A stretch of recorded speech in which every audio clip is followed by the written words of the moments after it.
be won without a word by the conduct of their wives, when they see your respectful and pure conduct. Do not let your adorning be external, the braiding of hair and the putting on of gold jewelry, or the clothing you wear, but let your adorning be the hidden person of the heart, with the imperishable beauty of a gentle and quiet spirit, which in God's sight is very precious. For this is how the holy woman who hoped in God used to adorn herself, by submitting to their own husbands, as Sarah obeyed Abraham, calling him Lord, and you are her children, if you do good and do not fear anything that is frightening. Likewise, husbands, live with your wives in understanding ways, showing honor to the woman as the weaker vessel, since they are heirs with you of the grace of life, so that your prayers may not be hindered, suffering for righteousness' sake. Finally, all of you have unity of mind, sympathy, brotherly love, and tender heart, and a humble mind. Do not repay evil for evil, or reviling for reviling, but on the contrary, bless, for to his you were called, that you may obtain a blessing. For whoever desires to love life and see good days, let him keep his tongue from evil and his lips from speaking deceit. Let him turn away from evil and do good.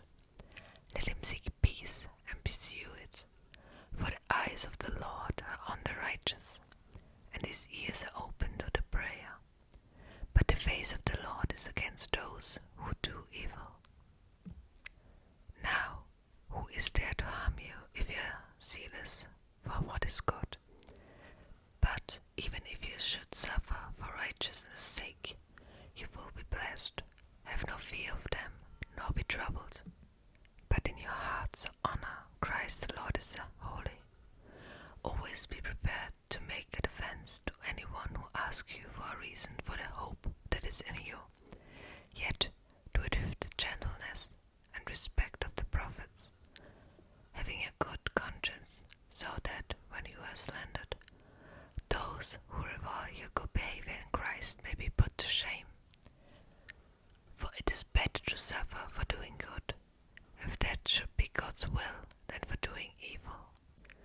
For Christ also suffered once for sins, the righteous for the unrighteousness, that he might bring us to God, being put to death in the flesh, but made alive in spirit, in which he went and proclaimed to the spirits in prison, because they formerly did not obey when God's patience waited in the days of Noah, while the ark was being prepared, in which a few, that is, 8 persons, were brought safely through water.